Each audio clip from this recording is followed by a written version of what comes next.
Okay, so welcome everybody. This is the 8th of a number of workshops. Actually, I'll just start with a slide deck and to help set the context.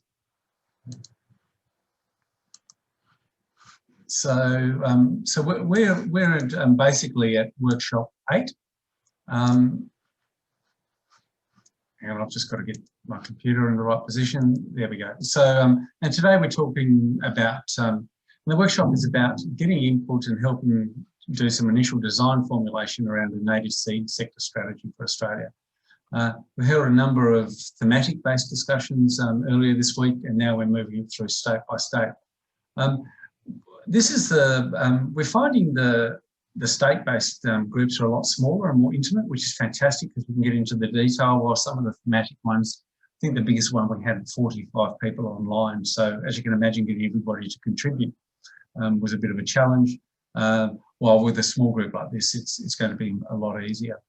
To give you some context behind where this strategy has come from, basically after the bushfires last year, there was a grant given to Greening Australia. It was called Project Phoenix, and it's 30 projects that are unpacking and developing content on a whole range of different things related to native seed.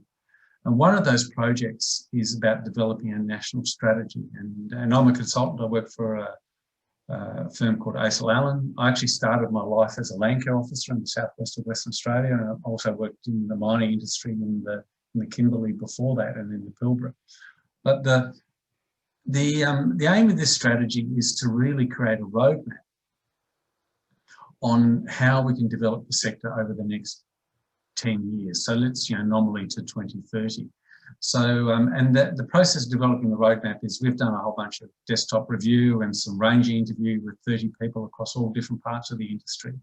And now we're holding these workshops with people across Australia to really fill out the things. There are a number of you have only just heard about this recently, and it's great to see you here. So there's a background discussion paper, but we'll make an assumption that you haven't necessarily had a chance to fully read or digest that. So we'll cover off some of the content that's in the framing as part of our discussion. So as a process today, and just for your knowledge, we are recording this meeting, and they will be made available afterwards. This is about having your say on the strategy from the perspective of Western Australia and the role that you play in the industry. And it's fantastic to have Nigel on board as an ultimate user, and a lot of you involved in the supplying of seed, because it's matching the demand and supply that's so important. We talk about, as part of this design process, the 5 pillars, and a lot of the discussion in today's workshop is going to be around the opportunities and challenges, and then ultimately about, well, who's going to own and how we're going to manage the strategy into the future. So that's our focus for the next 2 hours or so. So there's 5 agenda items working through. I'm going to give you an update on what came out of the pillar or thematic-based discussions earlier this week, because there's some really good insights there that you'll find useful. Then we're going to explore the pillars from your perspective and the WA perspective for a while. We're going to take one pillar, which is quality, because it's the binding glue, and have a discussion around that before closing around governance and comms. And the comms are really about the communications for Phoenix and the strategy going forward. Over the last year, we've all become quite adept at doing online meetings. So if we're finding that everybody has to have a say and we can't find the time, we'll go to breakout rooms, although I suspect with the number of people we have online today, that won't be necessary. And because we're recording it, there's no need to necessarily repeat things. And as always, respect the process and the people's differences. There'll be a series of polls. There'll be 4 polls during the meeting where we'll just capture the views and we'll share them with you so you can see what people think. So before I go on, are people actually happy with that as a process? And do you have any questions before we move forward? Thumbs up will do on the reaction bar if you like, or thumbs up on the screen. Great. Okay, so let's have a look at the workshop theme summary. So one of the things how we're proposing to structure the challenge is using what's called a mission-based style, which is very popular at the moment, and both federally and also CSIRO uses it a lot. And a mission has a challenge at the top. And so we've postulated this challenge, and we did the polling and the theme-based workshops. And the reason we're not polling this today is because a number of you have been there before, but also by and large, we're getting 90% of people saying the challenge is about right. So over the next 10 years, we have the two challenges about what we're working towards is, first of all, is that we have banks of all of our genetic diversity and all the plant species. So we have them for posterity, so that's an insurance, but they're also there available to be used for a whole range of different purposes. But the second challenge is having the seeds is insufficient. So therefore, the sector overall attracts the resources to sustain its skills and capacity to respond when required. There's two bits here. In other words, the sector needs to evolve to a level where it is attractive, and it doesn't matter whether it's out of volunteer or government or private effort that's put into it, it attracts the resources needed to make sure that we use seeds for environmental outcomes and other purposes. And that also can reflect and evolve over time, because one of the things we've learnt during this process is demand is actually quite patchy and moves around a bit. So it needs an adaptive component to it. So that's the challenge, and by and large people said as a top-end framing of the strategy, that's a good starting point. When we look at the 5 strategic design pillars, oh no, actually they're thematically designed. Here's the 15 key points that came out. There are more naturally, but at a top line level, here are the 15 key points. In the research space, we actually do have an inordinate amount of capability distributed around the nation. But coordination falls away quite quickly. There are some good national coordination networks, there's some good regional coordination networks, but on the whole, there is scope to coordinate that. The other thing is there's an awful lot of good research where people feel it's time to consolidate it and put it to use. So getting it adopted. And the last one is that with such a broad and diverse sector is coming up with some themes and making sure it's connected to users would be really useful to help guide research over the next decade or so, because the agenda of things that we could explore are truly enormous. Then on Monday afternoon, we had a section specifically on the conservation sector. And what came out here clearly is that the demand signal, in other words, people requesting native seed, is really variable and inconsistent, and probably more so than it has been in the past. Part of it is because in some cases the quantum of demand has fallen, but also in other cases because people are being more focused, focusing on threatened species or particular matters, and so therefore people are having to adapt to that. And some people feel that's find that quite frustrating. The biggest frustration is that from a viability point of view, that if you're operating in the conservation versus other parts of the native seed sector, this is the one where it's hardest for an enterprise to be viable. And it doesn't matter whether it's volunteer or commercial or whatever, the viability in the conservation sector seems to be a real challenge.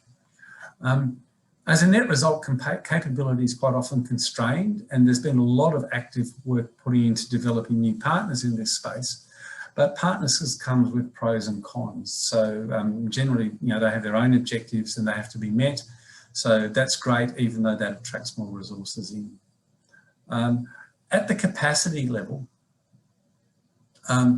people see that in terms of standards and systems and those things, is affordable capacity building, accredited training across the whole of the value chain is seen as important. It's not just about focusing on collectors, it works all the way up to Nigel and his mates who actually ultimately request the seed and all of the other requesters of seed.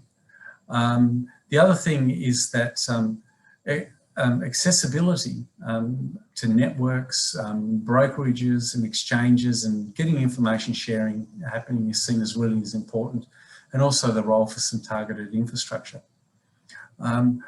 There also, because it's quite bitsy as a sector, the wide and ongoing promotion of native seeds for a whole range of different users, and also the sector itself is seen as being quite critical over the next decade.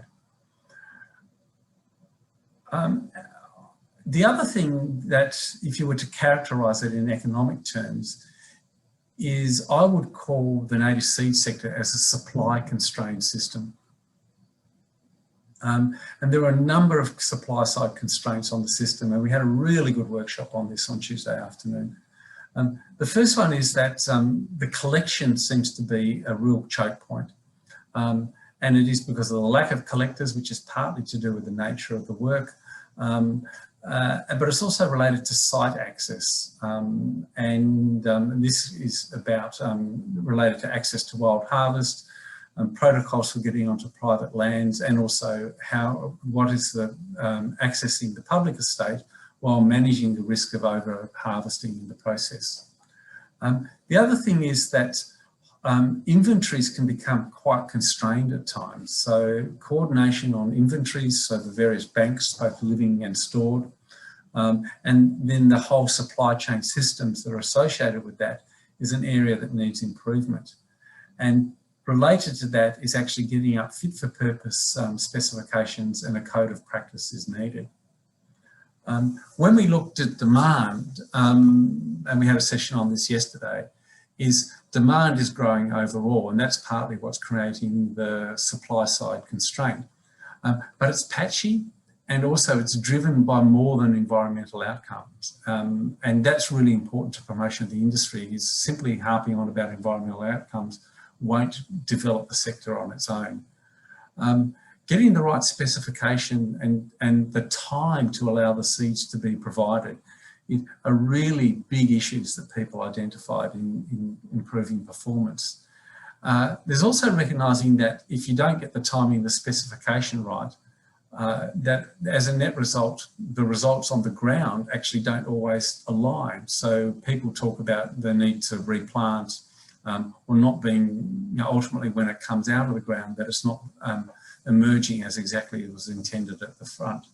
So standards, information sharing, and community of practice are seen as really important. I'll just keep going, then we'll pause and have some reflection at the end. When we looked at quality, people believe that the information for a modular flexible standard exists at the moment. There are parts that need to be still built, but overall there's enough for a standard around the collection and storage and the provision of seed. So it's time to lead with a code of practice, and it's time to lead by introducing some better labelling. But the code of practice and labelling are insufficient. It also needs promotion and education, and really it needs to be activated in the trading of seed, in the regulation of seed, and in the training that comes around that. So it's actually about having the standard and then getting it activated that is seen as very important. When we looked at governance, and this is a working hypothesis I really want to test with you today, has over the next 10 years, an industry body is needed for the native seed sector, and we'll have a session on this specifically. So the strategy objective is to have one. How that happens still needs a lot of work. When we look at the strategy itself, it will need a committee to govern the strategy over the next 10 years, and that will have to be in some form of a public-private partnership. But who the lead sponsor of the strategy itself is unclear. And finally, that we need a knowledge forum. It will ultimately end up being a network structure, and I'm very keen to learn more about the networks you have in Western Australia. It needs to be linked to a community of practice, but there also is a potential to develop an exchange of buyers and sellers. So in summary, the strategic design pillars seem to cover the ground. We've got some great insights inside of that. And I'll just pause now and ask all of you to say, just say, do you have any questions of me, or general points of contention or agreement about what I've presented? What do you think, ladies and gentlemen?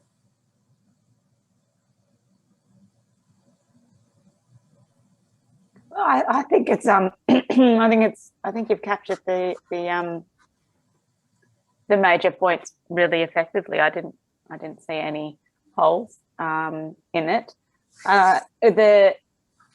The detail that sits behind those slides, is that reflected in that briefing paper? Oh yes, I'm just scrolling down. I'm just finding it now. Yes. Yeah.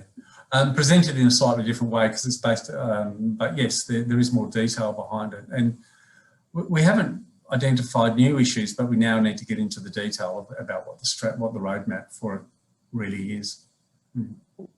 Yeah. What about you, Nigel? Brand new for you? Does it talk to you? What aligns, what grates?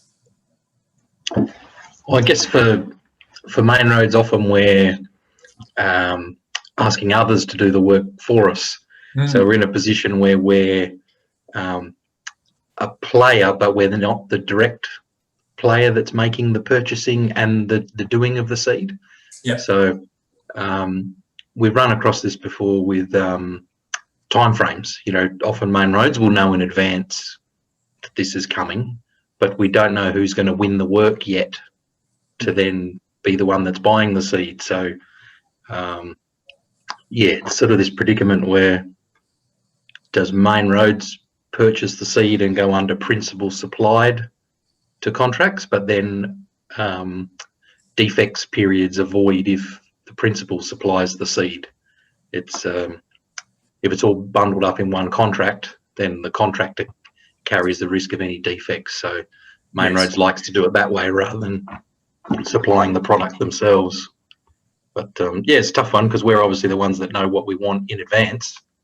The contractors don't, but yeah, they don't buy it until they win the work. So yeah, and you presumably put out specifications of what species you want. So the specification will be in the ultimate roadworks contract, and then the civil contractor will do the re-veg / landscaping as part of their price to build the road or the bridge as well. Great. And what about you, Amanda? You're brand new to the process. What are your initial reflections? I guess I'm quite interested in the conversation around the training and accreditation side of things. Yeah. Just to see where that moves to, and perhaps if you have a model suggested already, or only because I have a long history with the nursery industry accreditation system, and that works really well and is a national body that I think could be investigated to take some leads from. We're in a bit of an unusual position, I guess, here, because we do collect. We have collectors on the team, but we only collect for our own purposes. So we're not supplying to anybody else. It's all internal use, but that I think we've still got a role to play in this. Yes, that's right. So, and I think that's an important part of the conservation sector is what Kings Park Botanical Gardens hold as part of our insurances. So, okay. What about some of the other people online? Any comments you'd like to make, or should we get into the pillars? Yeah, I'd just like to say that I know it came up in the first chat that I was in, that someone had typed in there that here in WA we already do have some seed standards established. So I know that members of REWA, which is our Revegetation Industry Association of WA, they've already developed some seed standards. So I don't know if you guys have explored that and had a look at that, but they've probably paved their way over that over the last 5 years. And they've launched that in the last 1 or 2. So yeah, no, I'm not sure if Linda Thania can weigh in on that, on how widely accepted that is, but I just know it's there. So well, there's been some truly excellent work done by REWA, and I think that it's a resource that's available for the West and more broadly as well. So, all right, look, let's move on and welcome. Somebody's on a mobile phone, so I've only got a number here. Would you just quickly like to introduce yourself so we know who you are? You're on mute.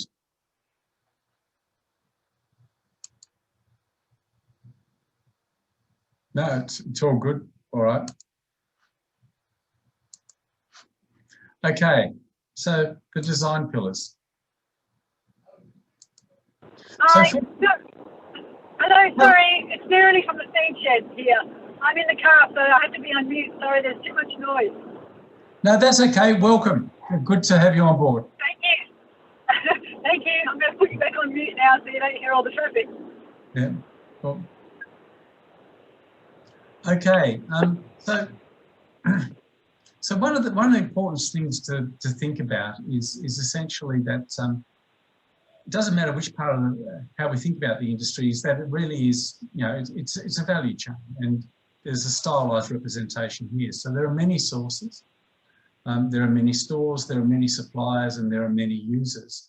And there are also a whole range of organisations and government policies and initiatives that formulate this market. So when we think about it nationally, one of the things you need to think about is, well, where would you do something, set a policy, create an initiative to help it develop and grow over time. So, you can have supply side orientated stuff, you can have demand side orientated parts of it.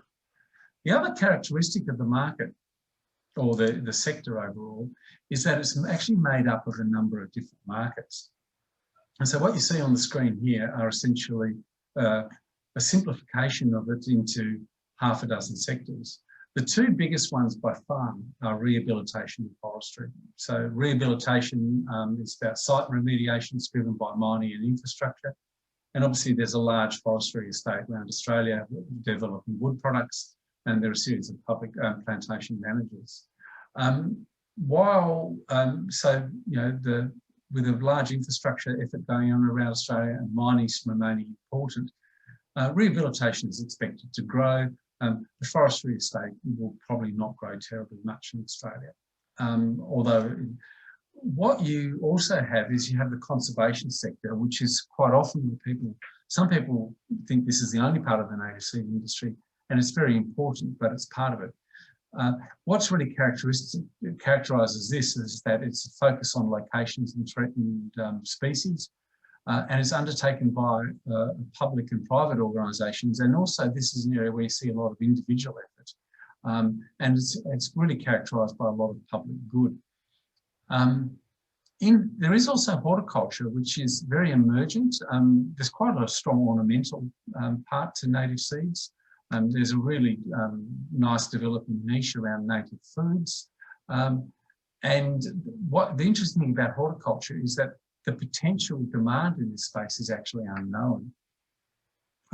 Then there's Indigenous, where it's not only about conservation, it's about culture and commerce, and and of course with a significant amount of lands being held by Indigenous communities, they are a significant potential source of seed in their own right. And there are a whole range of partnership opportunities that are there. The one that has grown quite rapidly over the last decade has been the offsetting market. Most states now have a fairly active biodiversity offsetting scheme, and we're beginning to see carbon sequestration emerge and becoming more popular. So over the next 10 years, we'd expect to see that demand would increase, even though on individual locations it may go down. For example, if we stop mining somewhere, then that will disappear and those sort of things. But overall demand is expected to increase, and that's creating a bit of a supply side constraint. These are the design pillars. So information provision. So to have an effective sector working, information needs to be shared on who wants seed and who has seed. Underpinning that is quality and standards. The other thing is that regulation is important to protecting things and making sure things work effectively, but can also become a real barrier. And so there are particular, I'm not sure whether the case in Western Australia is, but in other parts of Australia, there's some frustration about how lands can be accessed, and also how do we manage the risk of overexploitation when there are small remnants left and everybody's trying to collect off the same ones. And we heard an interesting case study in Queensland today where You know, some of the contractors were pointing out, why can't we access road verges before they're cleared for infrastructure development? And so there's some asymmetries and things that can be fixed. Capacity building and promotion are important, and of course we just have R&D on how we do things, and somebody was talking about biocrust this morning, so there's always an R&D agenda, and all the work that, say for example, Amanda does with her colleagues at Kings Park. The question that I'd like to discuss with you is, in a West Australian context and from the context of who you are, so we have a good range of researchers, we have collectors, we have the ultimate one of the end buyers in Nigel. Which pillars do you see have the greatest potential to develop the sector, and who are the key leaders in Western Australia? My colleague Kai will put this into the chat box, and I think I'll stop sharing the slides now and we can just sit down and kick this question around. Which pillars do you see, or what issues do you see being most important in Western Australia? So developing native seed. Who wants to go first? I don't think I'm the right person to go first, but can we get that a screenshot of the pillars in the chat too? Yes, Kai will put one in. Great. I just put the questions in there now. I think talking about the pillars, capacity building is a big one that we need to focus on. So including, you know, building up collector numbers, education, knowledge about the sector. I'm trying to think what the other pillars were, but that's probably the main one that stands out to me. Research and development, yes, also important. We have a limited seed resource at the moment, and we need to develop smarter ways of utilising that seed, whether it's, you know, some people talk about seed coating or, you know, breaking dormancy, those sorts of things. And it could also, I think, tie back to monitoring of existing works and seeing what we've done in the past to develop better ways of utilising the seed. Key industry, I mean, in WA we do have Riawa, so they have done a lot of work. I don't think that they're that actually well known, and the accreditation from what we've seen hasn't had a huge amount of uptake. So we're not seeing it coming through in scopes of works as a requirement. And part of that is different sectors have their own specifications as well. So those sort of regulations might come into sort of medium-sized projects, but a lot of the mines have their own specifications. And then also DBCA to do with licensing a key industry too. Great, thanks for a bit of an overview. Nigel, do you use Riawa? In Main Roads 304 re-veg and landscaping specification, we're silent on that side of things when it comes to the seed supply. It's more around outcome-based specification. So basically what Main Roads wants to achieve in 2 or 3 years' time, and we'll meet you at the end, Mr. Contractor, and hopefully you present what we wanted in 2 or 3 years' time and how they arrive at that, and what amount of product or suppliers is left for them. So no, we haven't made it mandatory yet in Main Road specification that all seed supplied has to be, you know, a certain class under the Riawa standards. Yeah, okay, cool, that's useful to know. Tash, would you like to make a comment? You work a lot with the mining industry up in the Pilbara. Yeah, JP. I think the potential for capacity building is probably where we're going to see it, and quality and standards. I think that's one. We already have our own as I've said in the past workshops, where we have seed tested and ID'd independently for our customers, but it's not stipulated at all in their scope of works. Some of them do. Great. Well, hang on, I'm going to have a sneeze in a second. So I saw you nodding, Christina. So do you want to make a comment, and I'll put myself on mute while I have a sneeze? While you sneeze, or Yeah. Yes, well. So yeah, I think, well, as a user of seeds, so quality is obviously a massive factor for us as well. To use it for growing out plants as tube stock, we probably demand a higher quality than what people would tend to use to direct sow. So we do, I suppose we do a lot of our own quality checking through, like we inspect the seed when we get it. We also monitor the germination rates of every batch, and we record the batch numbers and everything given to us by the seed suppliers. And we will analyse that information, and we will buy more if seed comes up really well. If it doesn't work out well, we make sure we don't buy it again. So I don't know. So I'm thinking quality for us as a user is a massive thing, and also capacity. So there's times where we need to swell up our seed supply quite quickly. I know in the first workshop, I don't know if we mentioned it, I mean, seasons can vary greatly. So you might have some seasons where you don't get certain species of seed because they had poor seed sets and stuff like that. So you really need that capacity and that bank of seeds in the just in case moments to basically keep the industry going.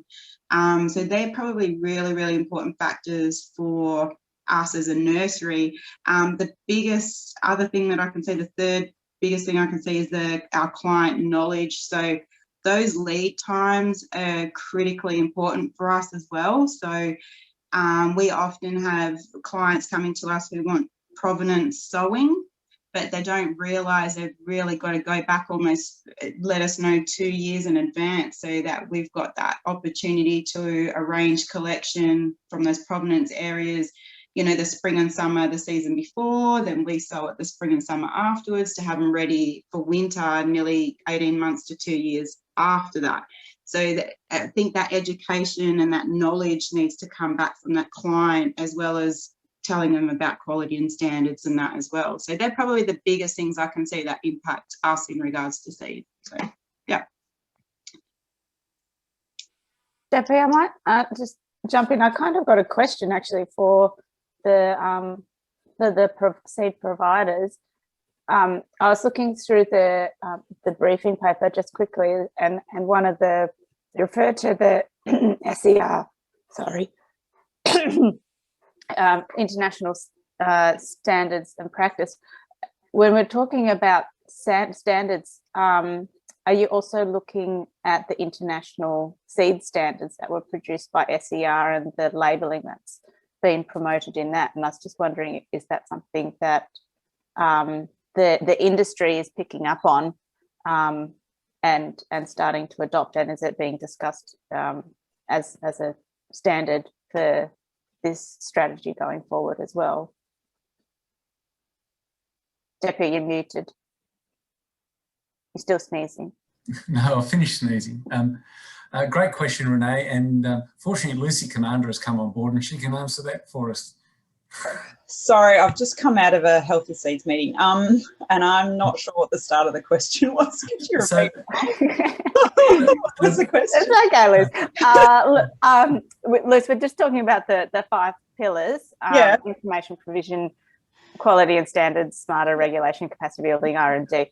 Around standards, I was wondering whether there's been the adoption of the international seed standards and the labelling that's associated with that, if that's getting picked up in this strategy as a key standard, because we've been talking about RIAWA standards as well, and hadn't talked about SEI seed standards yet.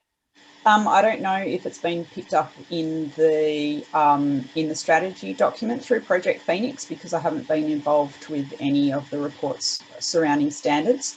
But through the Healthy Seed Bank project, the Healthy Seeds project, we are updating the FloraBank Guidelines Code of Practice, and we have cross-referenced obviously the RIAWA standards and the international standards, because the international standards reference the original FloraBank standards. So I think all three, the international, national and state, are kind of all cross-referencing each other, if that makes sense. So that's from my perspective, from the Healthy Seeds and FloraBank project, but I can't speak for the strategy and Project Phoenix.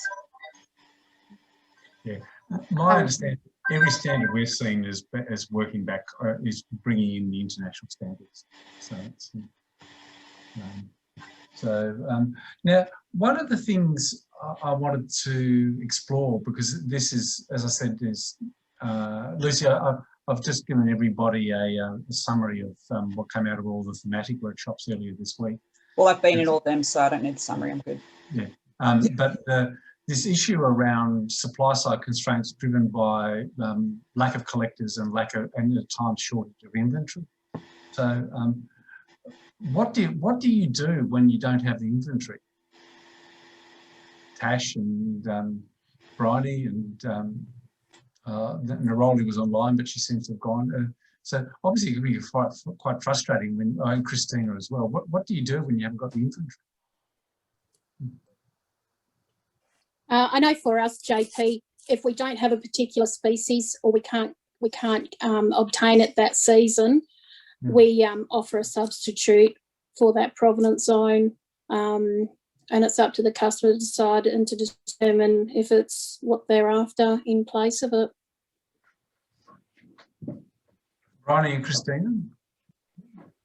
Yeah, we will try and order as far out in advance as what we can. So yeah, we try and go, I don't know, 6 months to a year out, and at least put our requirement out there so we can send people out looking to collect that for us. But I suppose we're lucky enough to have a very, probably about 70% of our listing is very much a repeat.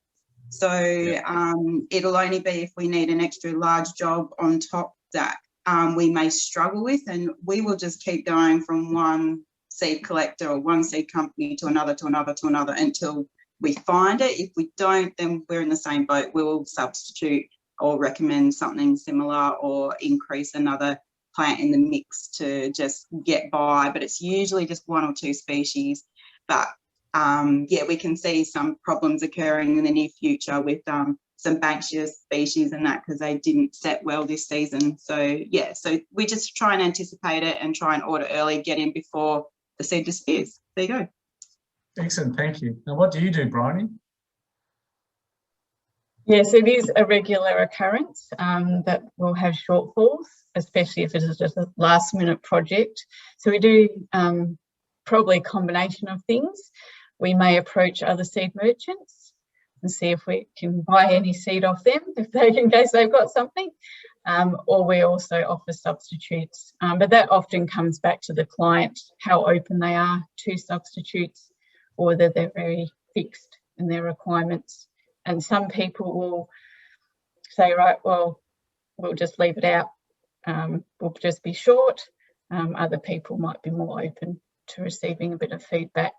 But it's also, yeah, it depends on the client and having that relationship and having the knowledge as well of being able to offer substitutes that are suitable.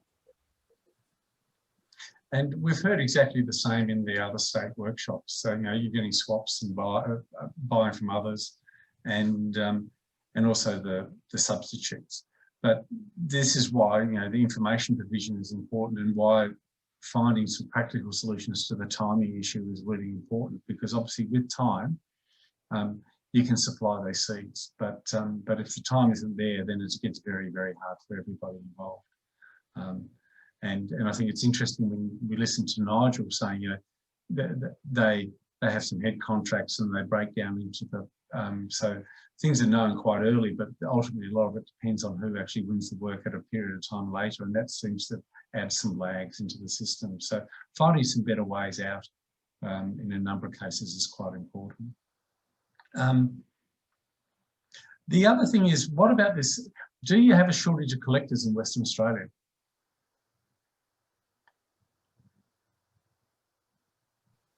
I think it depends on which areas you're looking at.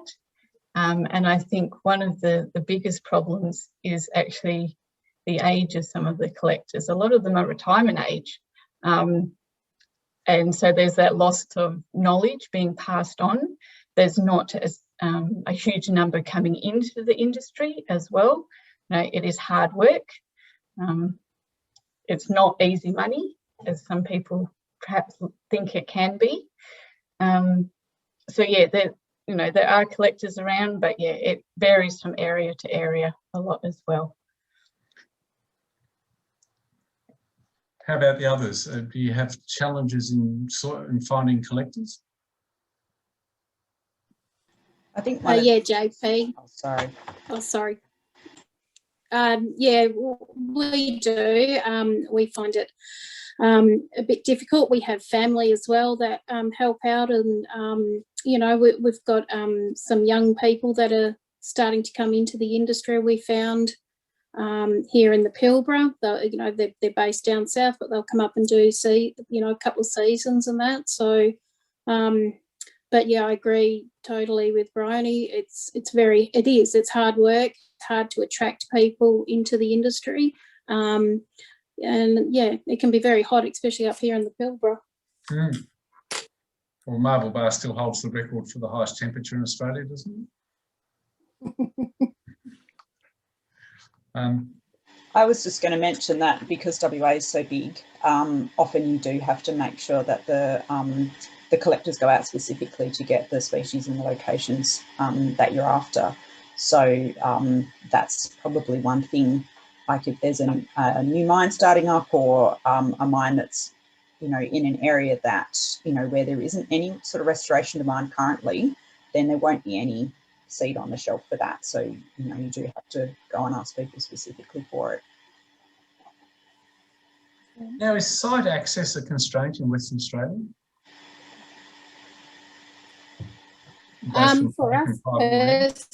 For us in the Pilbara, JP, as I've said in other workshops, we're a local Pilbara family who've been living here for many years. We're from a pastoral background, and we mainly pick on pastoral Crown land. So the majority of the land that we pick from are pastoral Crown land, and we know the people, and they're quite happy to give us permission.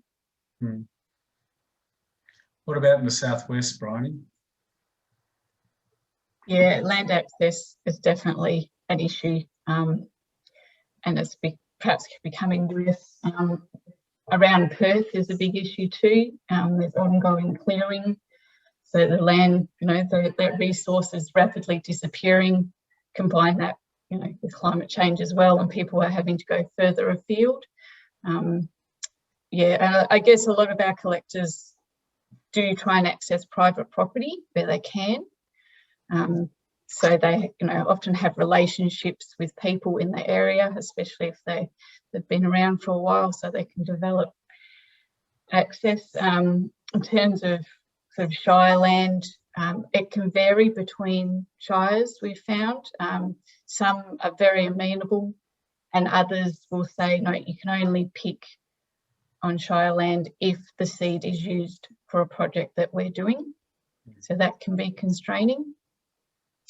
And then, yeah, there's the different licenses levels with those that affect access to different land types. So none of our collectors would even try to get access to a national park. So it can be very limited. What about things like water catchment reserves and things like that? A lot of those, you're required to pay an additional fee for access. You have to enter into a contract. So if it's Water Corporation, so that adds onto the value of the seed as well, and it adds to the paperwork, which some collectors, they have to decide whether it's worth going through the red tape or not. Yeah.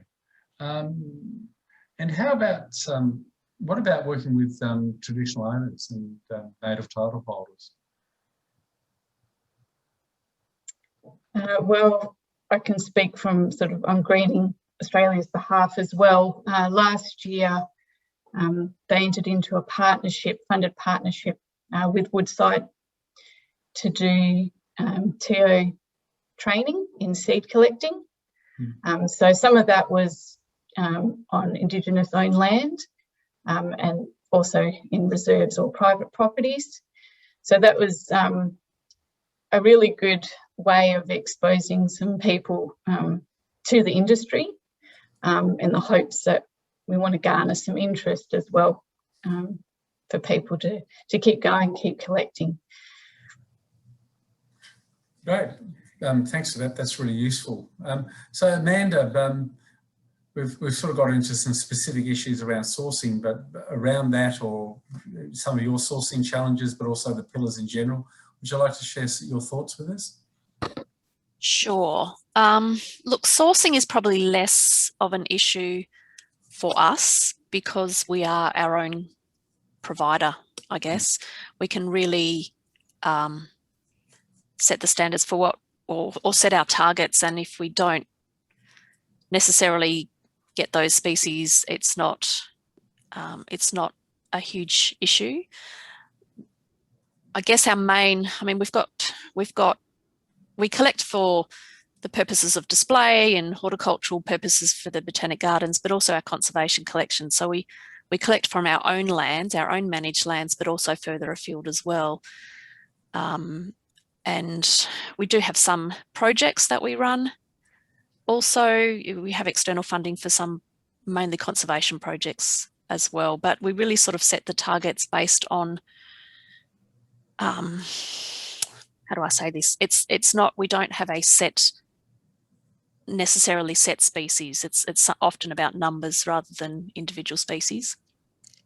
In terms of the pillars, I tend to agree with what most people have said here. I think the capacity building is really important and the quality and standards. And I was just listening to a few people talk about the RIAWA.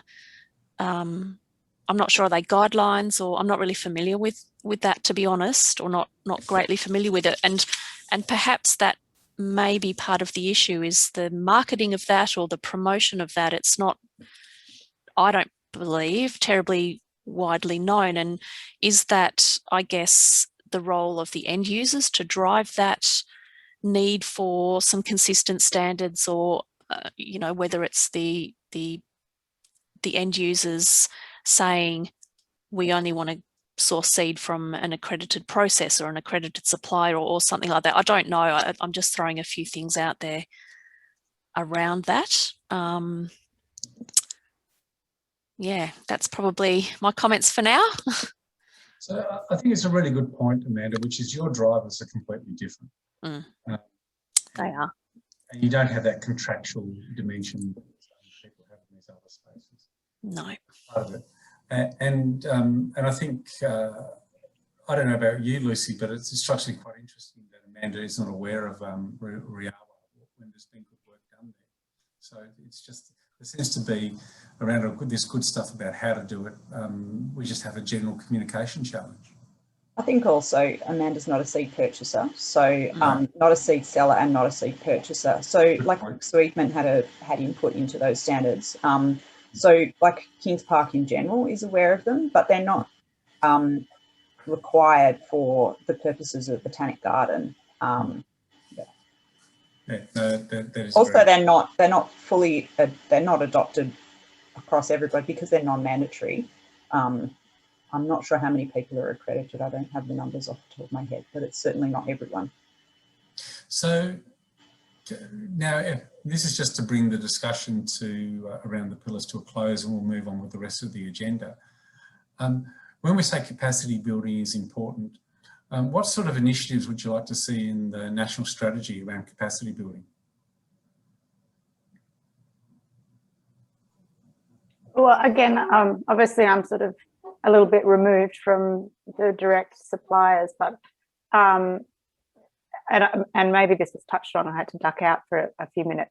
I'm wondering about the incorporation of seed farms to fill that gap in the supply chain.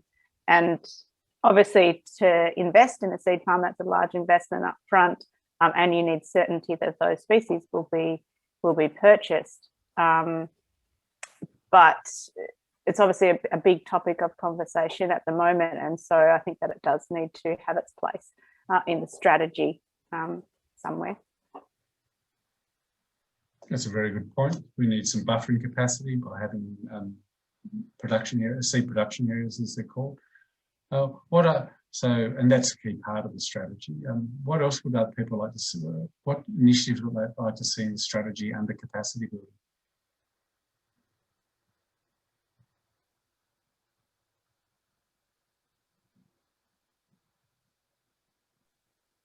Yeah, I think the training and attraction of the younger people. So we have more people in the industry who are there to be able to collect into the future when all of these, older people start retiring.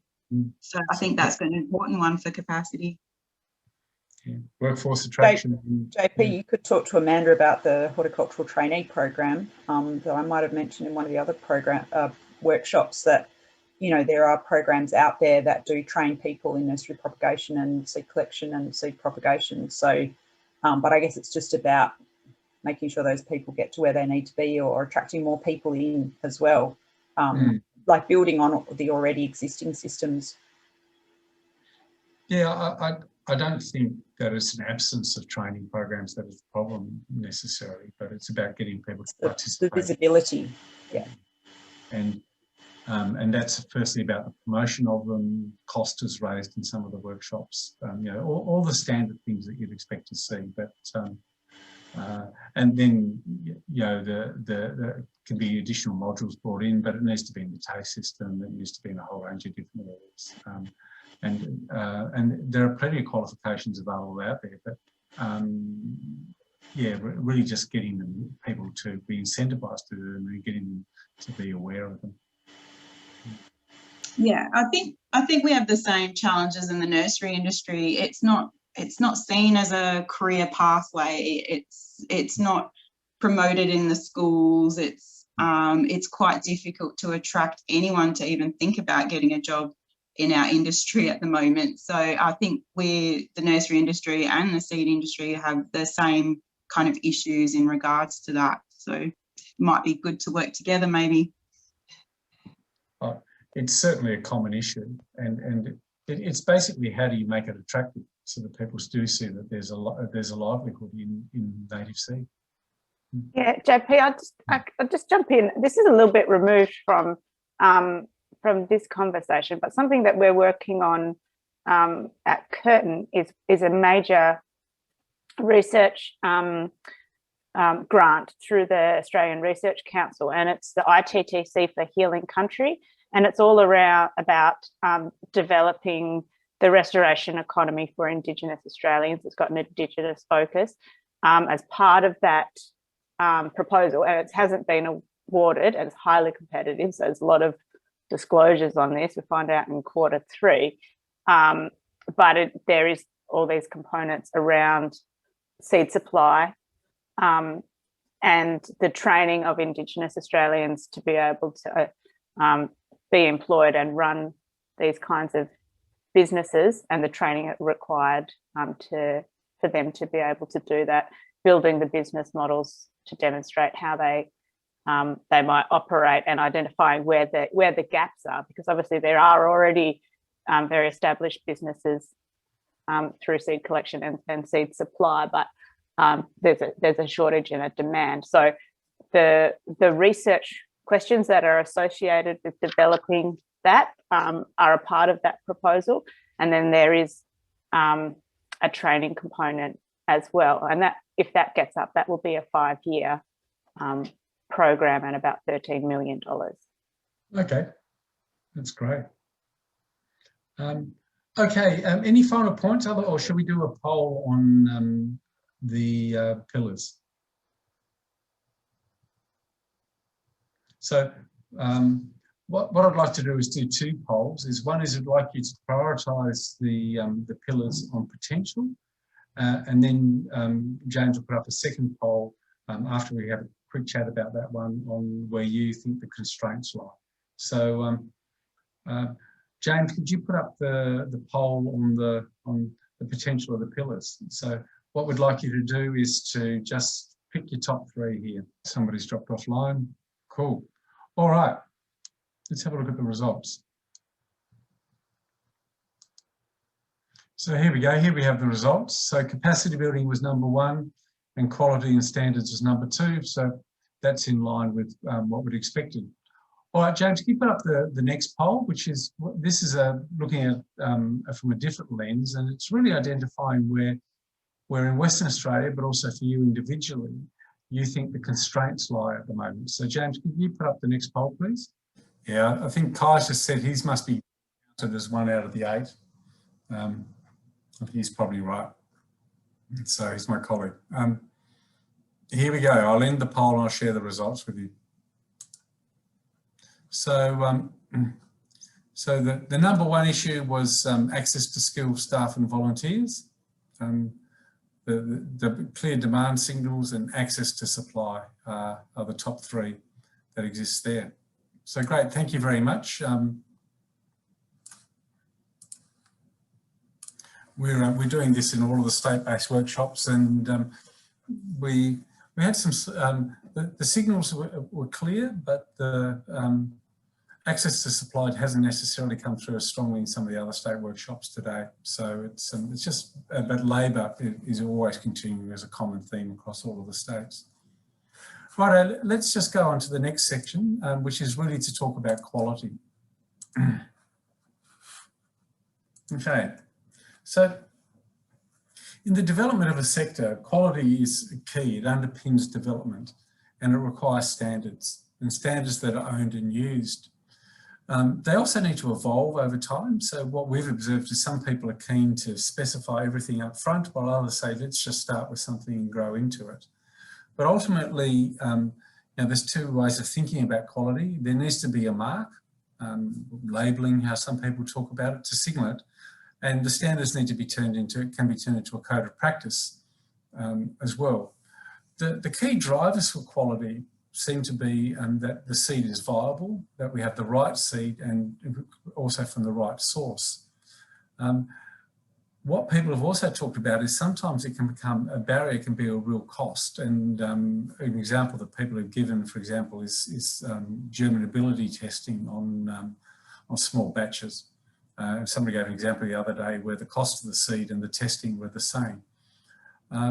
Which standard is sometimes there are multiple standards and people aren't sure which ones to use. And of course, the biggest one is there's no use having any of these standards if nobody uses them. Here are 5 questions for us to have a discussion around. We don't need to discuss all of them, but we'll run a poll on it. First of all, and it's just presenting it simply through a code of practice. Do you support the development of a national code of practice for the native seed and plant sector?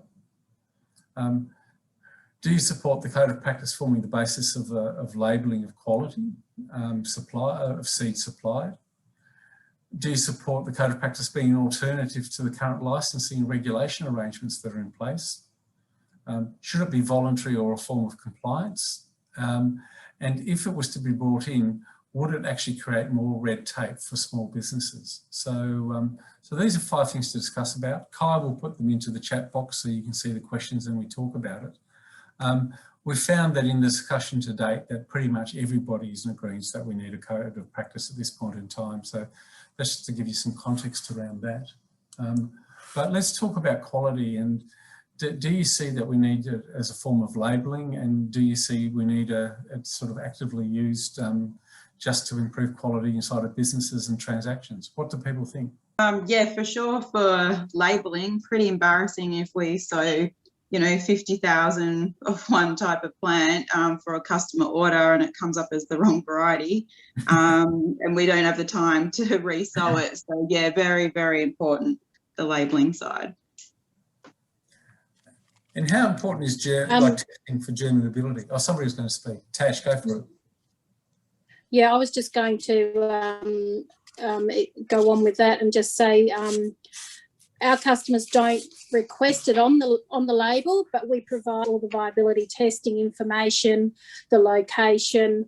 So when they're going to plant a 15 kilo bag of Spinifex seed, they've got that information so they can determine the batch mix when they're mixing. So for us, they're not asking for it on the label, but we're still providing it to give them a good quality product. What about you, Nigel? I mean, it's a long way removed from where you're at, but presumably some of these things are very important to you.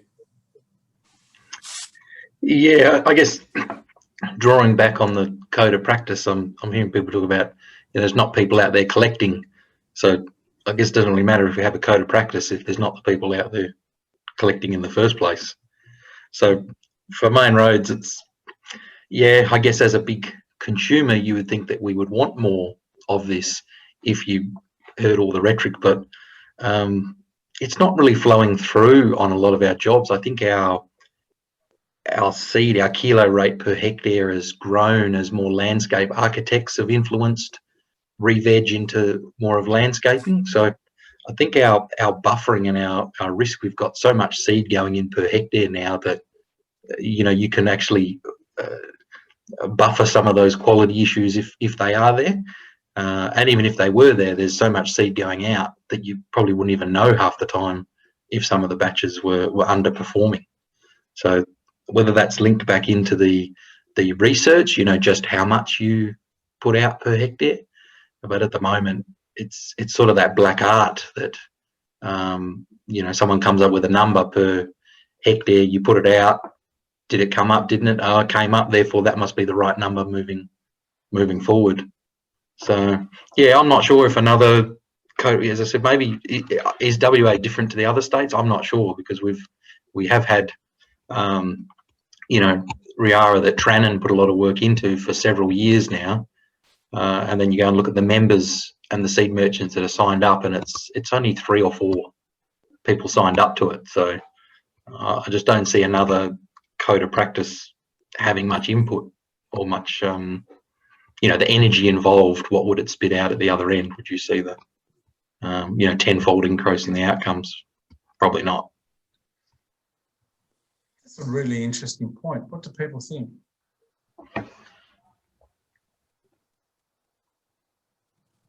I think answering from a nursery point of view, seeing accreditation rolled out through our industry, I believe it lifts the level of the industry. I don't know how else to describe it. So it's a form, the way we're audited is a form of continuous improvement. So you're audited basically from A to Z, everything in your nursery every year by an independent auditor. They come through, they basically hold you accountable for all your practices, like all the way through the nursery. So every year you kind of set a benchmark to better that. So I think it just helps to keep raising the standard of our nursery industry to a more professional level every time. So I wouldn't say it's like a mandatory red tape, you must do this. So to answer the question on whether it should be voluntary, I believe it should be voluntary. The people who want to do it to better themselves and to be the best in the industry and provide the best product. I think that's the main aim of it, but then obviously you need to be marketing that to the end user to make sure that that is pulling through, so that those people go, you know what, no, I want an accredited nursery to be buying from, because I know that they're, doing the best practices, the best environmental standards, the best everything across the board, because that's what they want. So I don't know, that's my answer to that. So if you think about, let me try and join those 2 points together. Nigel's put up a very practical thing, which is saying, oversowing is one way of doing it. That comes at a cost. And then Christina's talking about saying that irrespective of what the consumer or the buyer may want at the end of the day, she sees it as an integral way of just continuous improvement of her own business as part of it. So strong drive to do better individually. So, and I think this is quite often with codes of practice, it can deliver benefits in multiple areas. And so, but Nigel also based point about saying, you know, what's going to generate the biggest bang for your buck, essentially. And so, but Christina is saying, well, you know, as a sector, we need to professionalise and lift, and so code of practice and standards integral to that. So that's how it would try and interpret what you just said. What do other people think?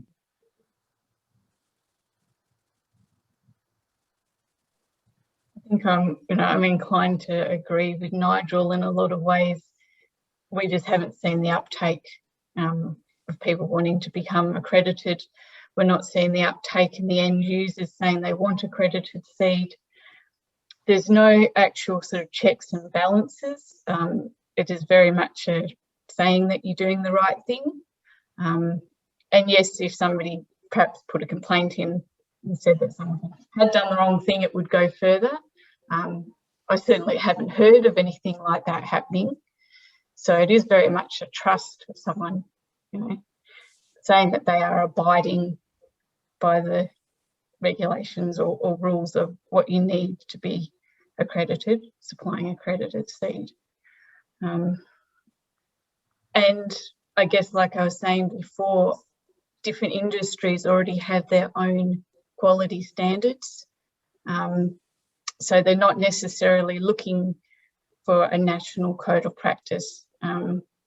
They might not be interested in the uptake of that, especially for some of them, their requirements are far more than what just accredited seed would provide. Some of the miners, the information that they ask for is far above and beyond what's existing through our. And I think also with quality, there's two sides of it. So there's the quality of the seed, and then there's the quality of the on-ground works. And if it's a matter of saying, if you've done the testing on the seed, so viability testing, and you can say, yep, it's viable to a certain standard, it goes and is installed in a project and it doesn't come up, then you've got that fallback of saying, we've done the test, the seed was viable. If you don't have that sort of information, you don't know what's at fault, because there's a lot of factors that can affect the success once it goes out as well. So it's two sides of the quality. I think it's a really important point, Bryony, and what came up in this morning's discussion, which was on Queensland, was that if there is a standard code of practice, is how far down the process does it go? Is it really about ensuring that the seed that is ready to go into the ground is fit for purpose, as opposed to then, or does it need to then extend actually putting it onto the ground as such? Because then as it goes to the different uses, there are different methods and there are different incentives lying out there. So you can make this as big as you want to, or does it really just about, do we need to just focus on the sourcing and the storage rather than then going beyond that into the putting it into the ground? It's because yeah, and then you've also a conservation sector versus more commercially orientated sector and those sort of things. So it tends to braid after it gets out of a store and goes somewhere.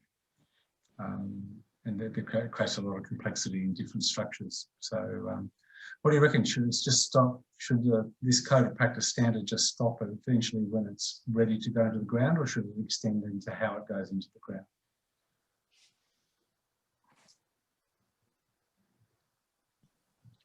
I'm unsure. Tash, you were going to say something?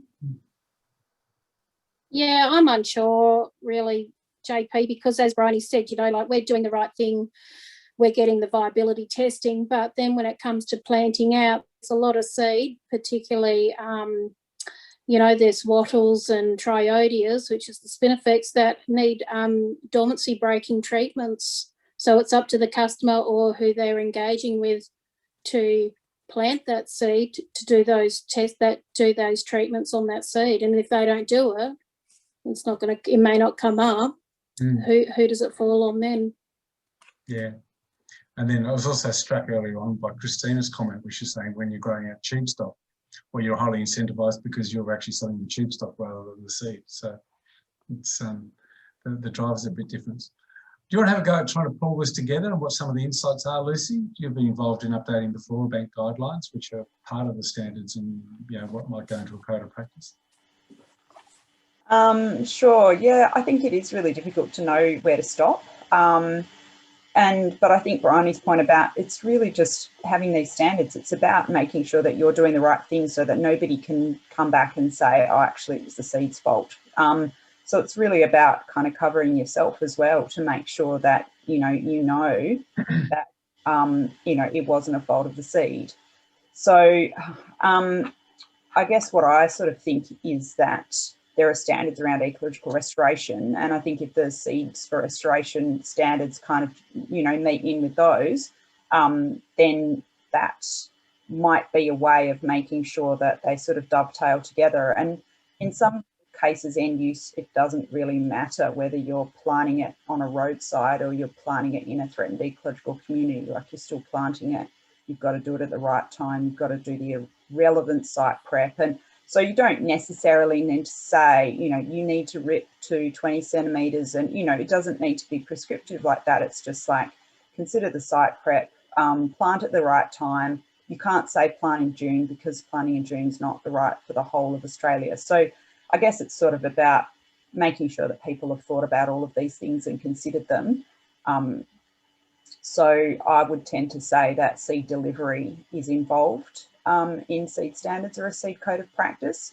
And then you might even say, set up an appropriate monitoring system and stop at that, because then you can kind of monitor to make sure that you've done, to then get feedback. I mean, yeah, like Nigel said, I guess it is a bit of a dark art doing seed mixes, but you can actually do adaptive management with seed mixes as well, even though there's a few, climate factors and other things. So I guess like encouraging people to do that can't be a bad thing. And the way we've written the sort of code of practice is you should, you must, you should, and you can. And that kind of might lift standards as well as people say, oh, actually, we can do this. Let's give it a go. Sorry, that was a bit off the top of my head.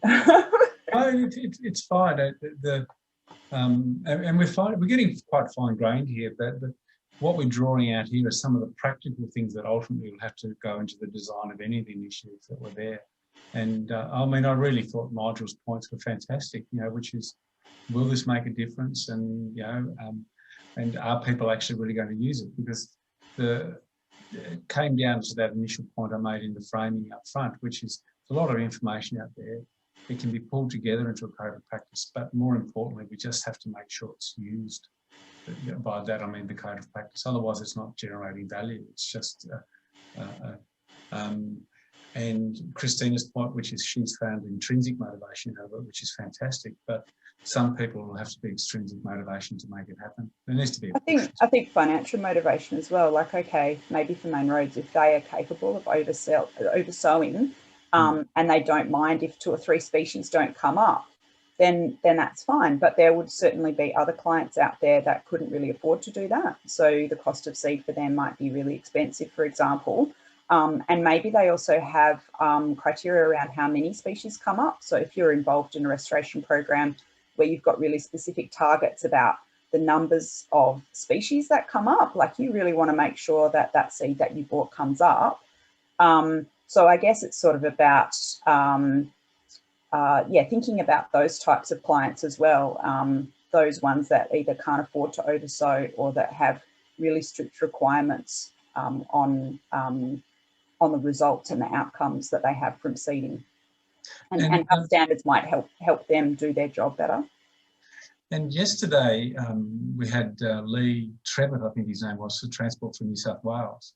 And he had some very interesting points about work they'd put into developing essentially a three-tier pricing structure. And they had premium where the specifics on getting the correct species composition right at a specific location, they were willing to pay top dollar for that seed. There was a second tier where they just wanted native seed with some degree of provenance around it, but not tightly specified. And then the third category was A seed. And they really just wanted to get coverage onto the ground. And they've got a bit stuck there on training accreditation, but they're recognising that particularly in big projects, that there are bits where it's very important and others where it's less, so that they just wanted to send some clearer signals to the market around that. Because that's how it's really going to happen in reality. There's some areas where we really, really do care, and other ones where we don't have to be quite as precise. So Renee, what's your reflections? It's all brand new to you. You're not really involved in the day-to-day action around that. What do you see emerging around some of the benefits and the costs associated with improving quality and implementing a code of practice?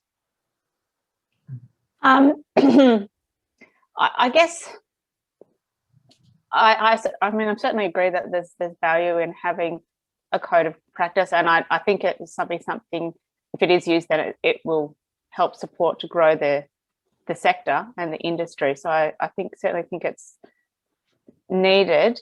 I agree with what Lucy's saying about the different how it could be really useful for those clients that have strict measures around what needs to come up.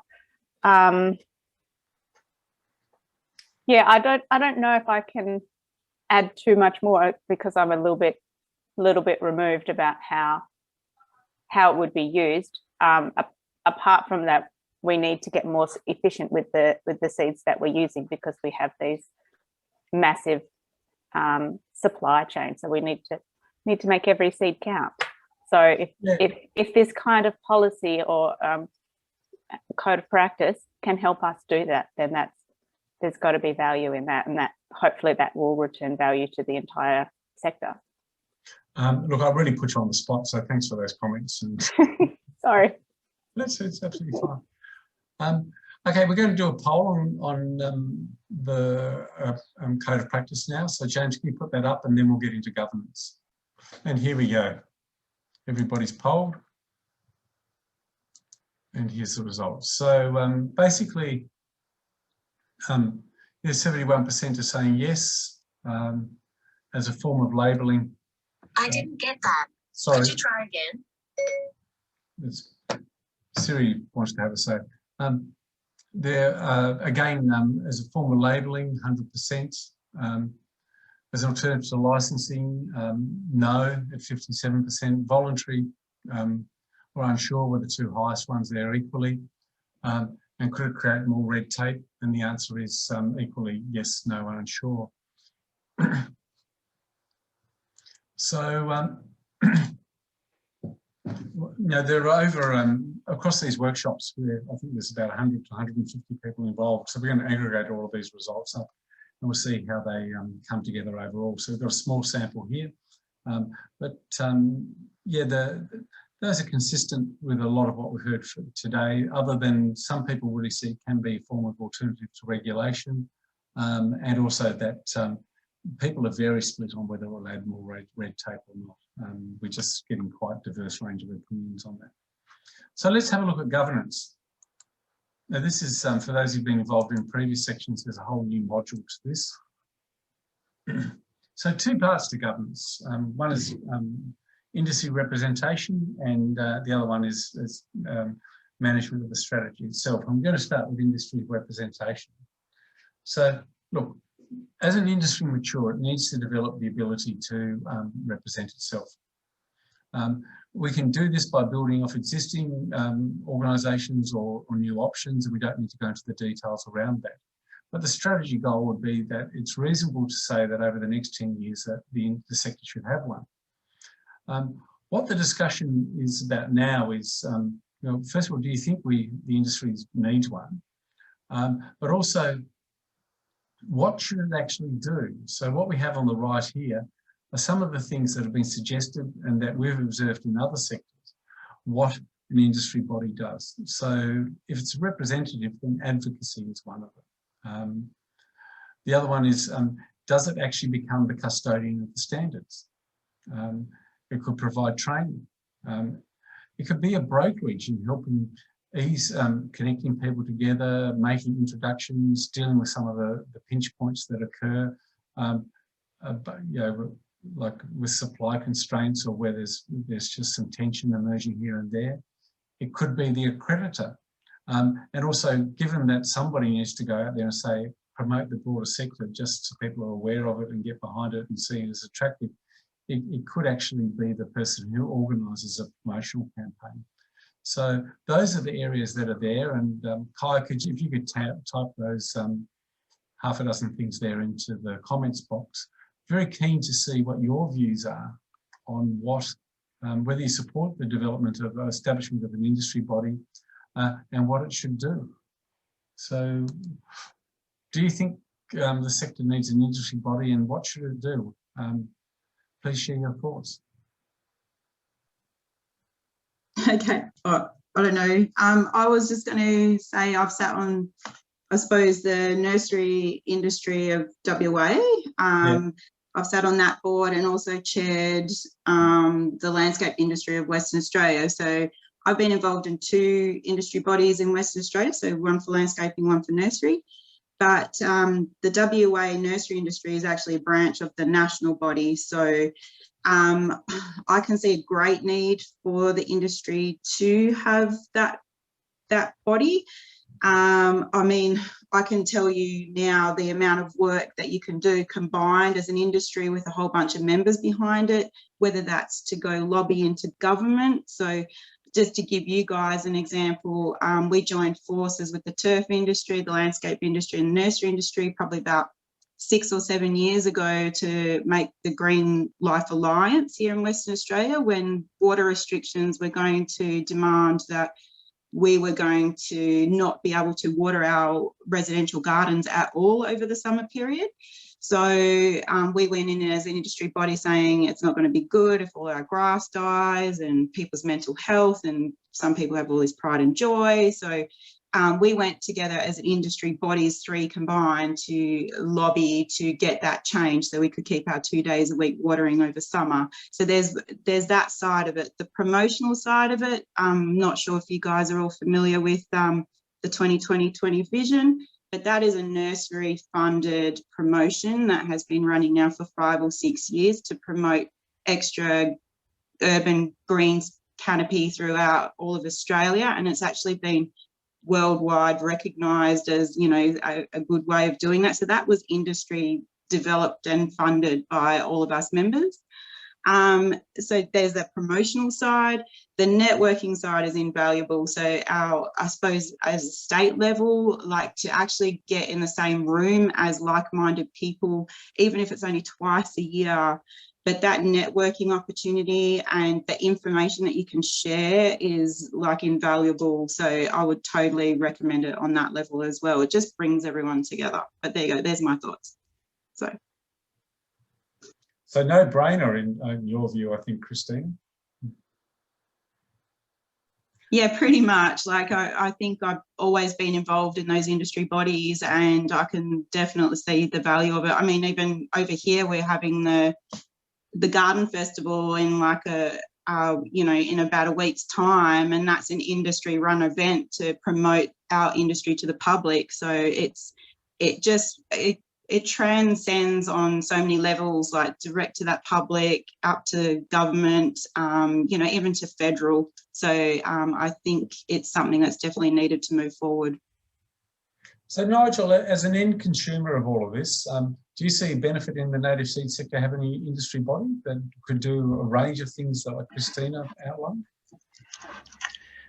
Well, I see benefit, maybe putting my Main Roads hat on, not for those reasons, probably more for almost a collusion within the industry to push the seed prices up and get more people collecting seed. It actually drive the industry that way. So that's almost washed my mouth out as a proponent that buys seed, but it is very cheap. It's a cheap resource at the moment, and maybe that's why there's not as many people collecting it. So maybe an industry body could, I guess you got to be careful when you form these bodies, a bit like oil companies with collusion on pricing. But I think maybe it's very hard to set standards on pricing when it's an open market. But maybe different tiers of seed could come in, or different. I'm not sure. Just to get the price attractive to bring people into the market collecting, because that's been identified as the point at the moment, which is of most concern, is new collectors. Well, unless the price per kilo goes up, it won't be attractive for people to come into the industry. I think with an industry that is distributed as it is, the chances of a cartel emerging, I think, are not that high. But I think your observation that seed is cheap is actually probably quite illustrative as to that maybe there's an opportunity to establish a fairer price. So, yeah. Yeah, I don't know how you do that when you've got individual collectors that can slash their prices. It's themselves collecting versus seed merchants that are covering overheads. Everyone's coming at it from different places depending on what their costs incurred are. As someone that buys seed, why would I want seed to go up? I would want seed prices to come down, surely. But if you want to future-proof the industry, you got to bring people in, and you bring people in by having the wages attractive enough for them to come in, and it's basically by selling your product at a higher rate brings in more people. Well, there has to be incentive for people to do all of this. So it's So what do others think about the need for an industry body and what it might do?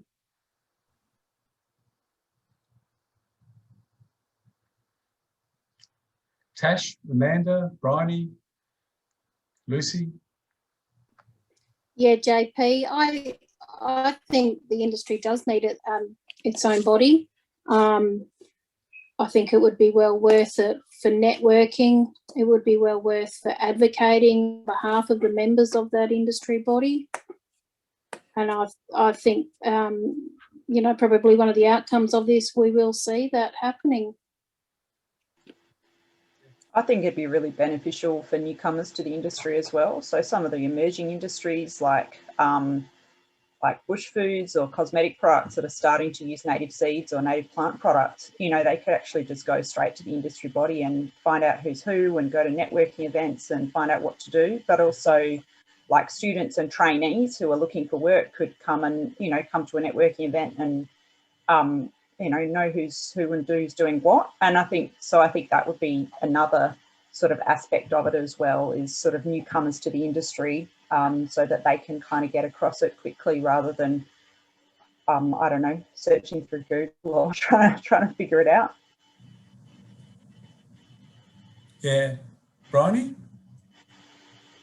Yeah, I agree with Lucy. I think capturing that knowledge and using that as part of training could be a very big benefit of having an industry body.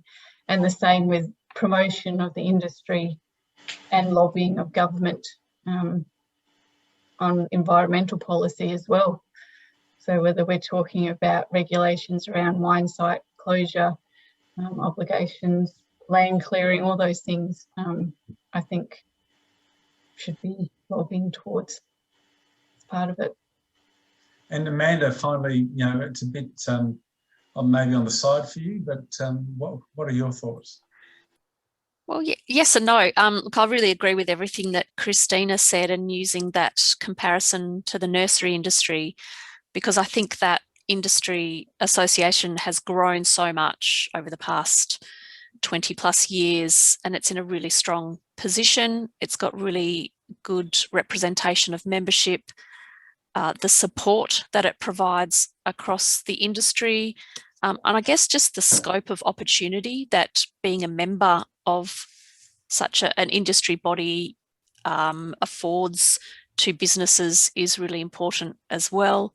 There's been a bit of discussion about attracting younger people to this industry in this field as well, and the nursery industry does that really well. They have a program called Next Gen, which targets, I think, correct me if I'm wrong, Christina, but under 35s to try and sort of support them in their careers and offering them training opportunities and things like that. And that is, all the events that are organised around that group are really well attended and really popular.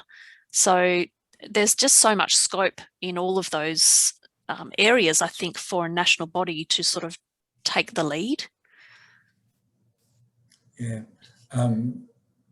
Look, it's something that is, I think, does need to emerge over time, and that's something that we'll put some thought to about how that emerged. But also part of it is actually about working it through with some of the existing players inside of the system to see how it wants to come together. Because when you establish an industry body, it has to be the industry that decides to do it rather than by government policy. So there's quite a bit of discussion that needs to occur and through this process, and that's why we said it's a goal for the strategy rather than something that will be sorted before the strategy is written. It's time to vote. So James, can you put up the various things that the industry body could do? And there's one question first of all, just about, do we do an existing or for a new body? If you're unsure, just tick unsure, and then really just again asking you to pick your top 3 on terms of what it might do.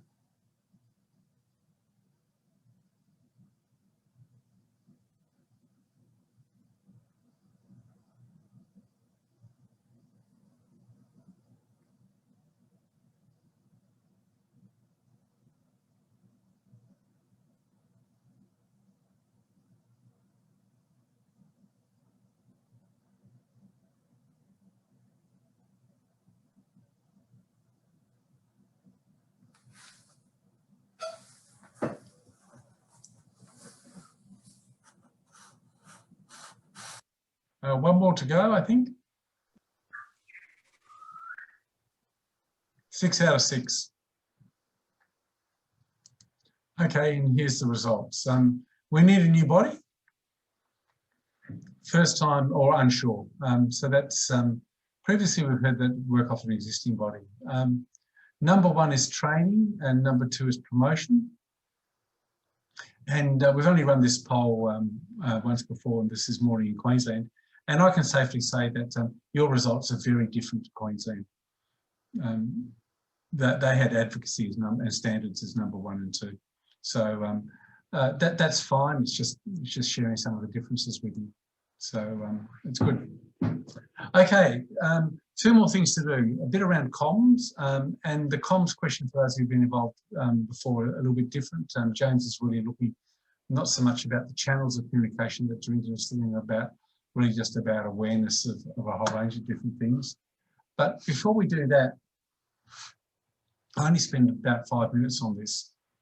The other one is just to give you, this is very much also for those who haven't participated in the workshop beforehand. It's about the structure of the strategy. So the strategy will, it's got the challenges which I shared with you at the front. There we'll break out some more specific objectives as part of the process. And then the pillars and what might happen, what I've referred to as a roadmap, would fit into that programmatic dimension that's down there about things that might be done or already in train. There's also some brokerage and knowledge sharing that needs to go, but we won't cover that now. But the key thing is who owns the strategy, which in this diagram here is referred to as an oversight committee. So going through a sensible process and saying, there needs to be a mixture of representation and skills as part of it. You can sensibly work through that. But I'm very keen to get your thoughts from a West Australian perspective, as you think should be, who is the ideal organisation to be the sponsor of the strategy? In other words, to convene the committee, to provide some secretariat, and just to keep an eye on the strategy to make sure that it's progressing and to keep it alive over time. We had a great session with that on New South Wales yesterday, but from the West Australian perspective, who should be the key sponsor of the strategy over the next decade, or at least for the first couple of years while it starts? It's a tricky question.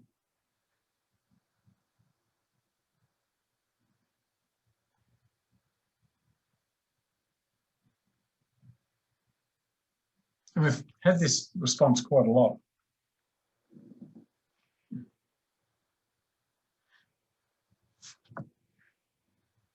Any thoughts, or is it in the too hard basket? I still think it should be AWE. The Department of Agriculture, Water and the Environment. I had a look up to see what other similar ones there are, and the Soil and Land Conservation Council actually sits, I think DAWE provides secretariat for them. And then they've got nominated people from all sorts of different places like, oh, hang on, sorry, I've got my wrong screen up. This is the Soil and Land Conservation Council in Western Australia. And that's under DPIRD. And so they've got representation from Walga and Farmers Federation, pastoralists and graziers, and people in the industry. So they've got sort of representation from NGO and industry, but the secretariat is kind of provided by the government department. Yeah. So I guess that's right, that public-private partnership. Because I think one of the issues is that if it's a body that's set up, that's funded for a short period of time, when that funding runs out, there's nobody who owns it. But if the government owns it, it might get passed from department to department, but at least it'll still be there. Yeah. I don't know, that's just still my opinion. What do other people think?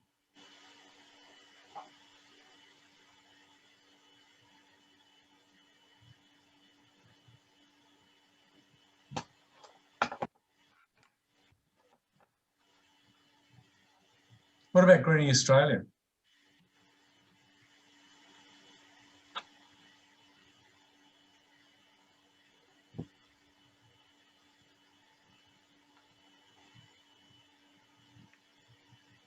AgriFutures? Does people know who AgriFutures is?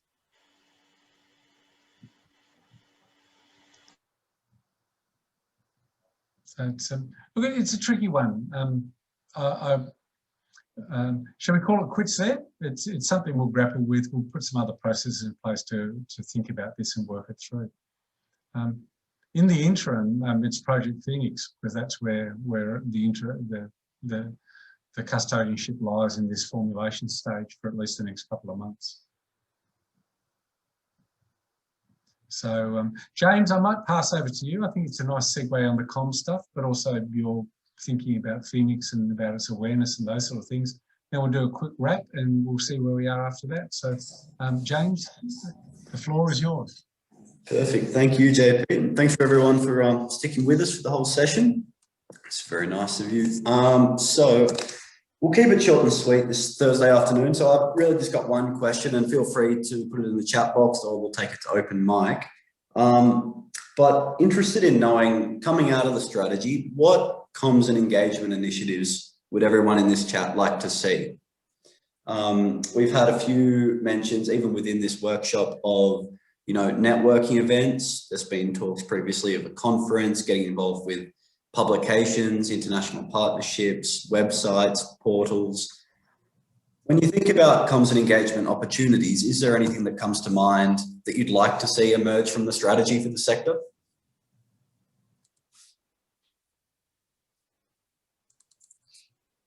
Any thoughts from you, Lucy, I guess, to start off? I think a who's who in industry would be really helpful. I mean, we've been talking at some of the other meetings about, having a list of all of the seed suppliers so that purchasers can really quickly go and get a supplier.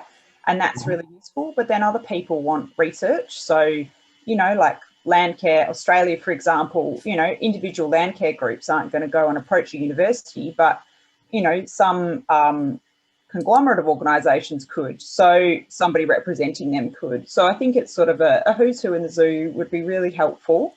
To know who's out there, and then that would be able to form the basis of networking events. You'd be able to see, oh, okay, let's have events for particular areas or particular focus groups. But in actual fact, like this process has been really interesting because I've got to see faces that I wouldn't otherwise have seen. So I think this kind of virtual, almost like speed dating, is quite helpful in a way. Particularly if there's a particular topic to discuss. Yeah, means you get to see people outside your sector who you wouldn't normally network with. So those ideas you just passed on, would they be suitable? Like, would you imagine those living on a website? Would you have a website that listed suppliers, this could link into the code of practice stuff, but could you have a list of accredited suppliers and a list of research institutions that are working in the sector, for instance? Yeah, sure. And that, yeah, I mean, that happens in other parts of the world as well. So you can kind of, you know, like have a searchable database. You can search by research expertise, or you can search by where they collect. I think that would be quite useful, just to kind of get the industry to kind of come together and see who's collecting, who's storing, who's using, and who's enabling. Yeah. Great. Any other views on comms and engagement initiatives they'd like to see emerge out of this process? I was thinking, was it the Flora Bank website used to have the contacts for a while, maybe a decade, 15 years ago? You used to be able to register as a collector or purchaser. I feel like there was something on the I think the website. Flora Bank used to, and then of course that was something that wasn't funded. And I've been working on the Flora Bank guidelines in the second iteration, and the consortium is trying to get the website back up and running. But yeah, so nothing exists like that anymore. Yeah, I seem to remember seeing it, but I think it's the keeping it current and who administers it and who manages it. That's the tricky part, I guess. Yeah. Right. Yeah. Just in that, Nigel, what level of detail do you think you need to go into with registering? Like, do you think it should be broken up into supply side and demand side, or do you think it should go into the specifics of collector, merchant, landscaper? Yeah, so we I think it was 2010 we put it together here at Main Roads as almost what we dubbed our yellow pages, and we've got them in by aspect. And the same supplier, the same company could be on the register multiple times under each aspect, depending on what they provide.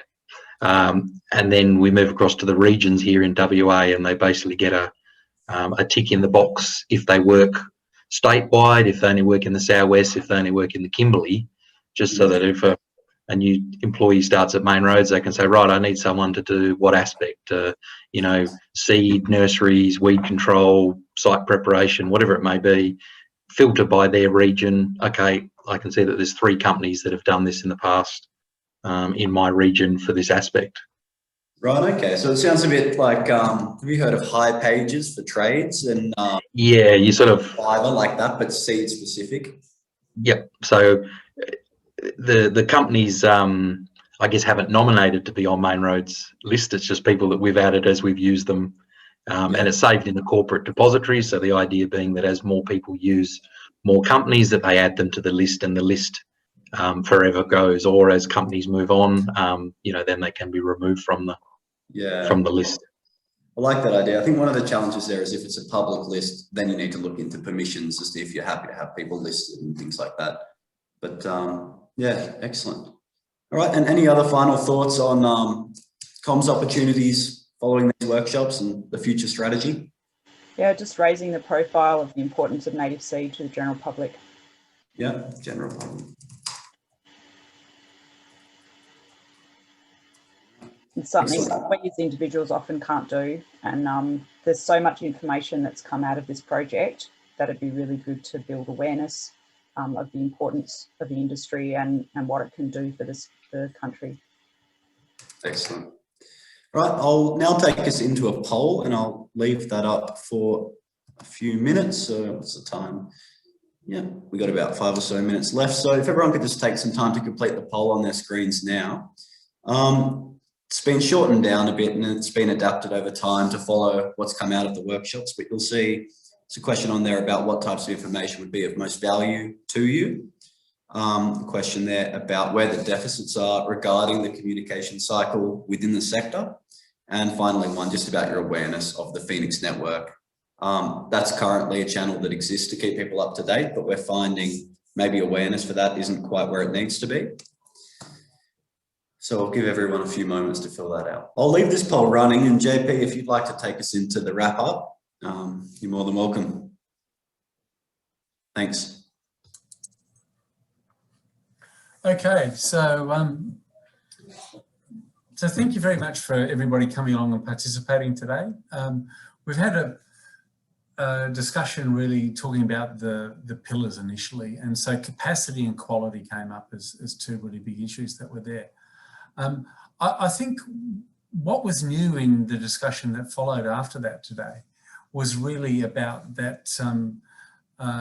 I think other workshops have been more enthusiastic about the code of practice and about getting it up and running, while we talked about really testing the value of it, and recognising that actually getting widespread use of the code of practice is actually quite challenging over time. And I thought that was really informative, because that will really help with the design of it. It's a good idea.